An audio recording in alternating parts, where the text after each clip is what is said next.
This episode of Techno Buffalo is brought to you by Jack Threads. Welcome back to another episode of Ask the Buffalos, the show where you can ask me, John Rettinger, any question you've got from the wide world of technology. Don't know what phone to get, don't know what tablet to get, not sure if the new Microsoft Surface is up your alley. This is the show where you can ask. Up this week, we're going to talk rumors about a new iPhone called the iPhone Math. We're going to talk tablets, we're going to talk cell phones, and everything in between. This is Ask the Buffalo. Let's go and get started.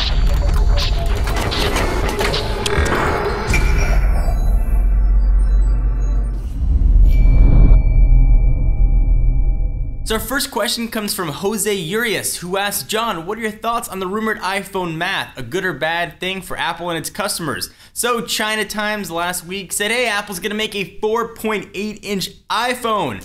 That sounds absolutely ludicrous. From Apple to go to 3.5 to 4.8 in 2 generations is not going to happen, as much as I might want it to happen. I love larger screen phones. Certainly the 4-inch screen on the iPhone 5 is on the smaller side of modern smartphones. But if you think Apple is going to go 4.8 and further their fragmentation after 1 generation, I think you'd be sorely mistaken. If we have the 5S or the 6, whatever Apple decides to call it, with a 4.8-inch screen, that's 3 different screen sizes to support. It ain't going to happen. Not to say a larger screen size iPhone might not happen in the future, but I would not hold your breath in what China Times is saying. So hopefully that helps answer your question. So next question comes from Hose. Hey John, I'm looking at the Samsung Ativ Smart PC and the Microsoft Surface. I like them both, but I can't decide which one I want. Which one would you go for?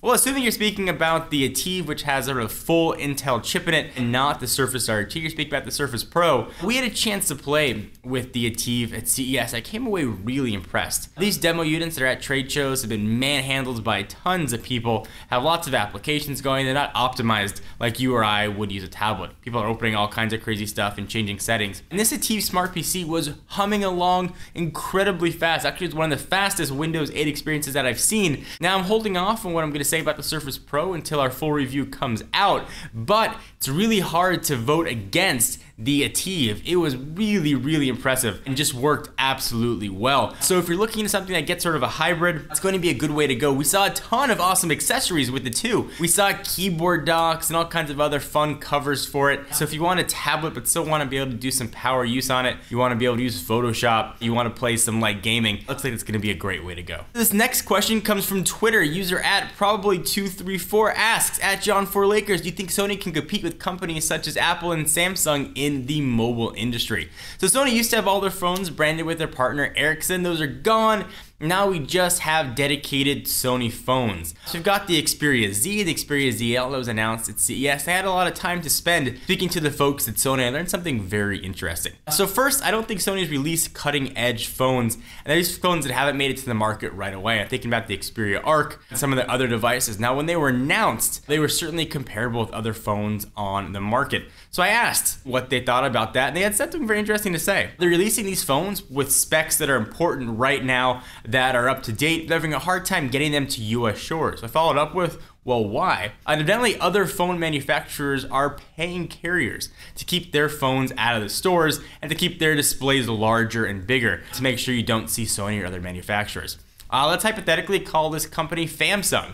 Famsung, this hypothetical company I just made up, might go to the carriers, pay them a sum of money to make sure their phones have the biggest display, and to perhaps keep other competitors' phones from being sold. They could create incentives for the sales staff at the carrier store to make sure that those phones are being pushed. So despite Sony, for example, having some cutting edge phones, it's very hard to get them into market. There are huge layers of bureaucracy you've got to go through in order to get a phone from, conception to being able to be delivered to a carrier for testing and get it into stores. Despite the availability of buying phones unlocked, most people still get their phones subsidized through a carrier. So there's a lot of stuff that goes on behind the scenes other than just saying, hey Sony, how come you don't have your phones here in the US? It must be your fault. And to some extent, some of the blame does lie with Sony. They've been really slow on updates for their phones. Although we were also sort of told that the carriers may have something to do with holding off updates for some of the phones, but certainly the unlocked units, there's no excuse to not get those updates out. So that was sort of a long, convoluted answer. I do think devices like the Xperia Z can absolutely compete. I was really impressed with how it felt, and I'm hoping that we will see the sort of trend change and perhaps see those devices in the carrier stores in the near future. Hopefully that helped answer your question. Let me take a minute from answering questions to thank our friends and sponsors at JackThreads. JackThreads has quickly become the online shopping destination for dudes. Here's why. Everything on the site is up to 80% off, so you can save some money. Don't pay full price. They serve up killer contemporary skate and street apparel, accessories, and gadgets from brands like Converse, Penguin, and Busted Tees. Shopping is stupid simple, and all styles are created so buyer's remorse just don't happen. And more as a viewer of this show.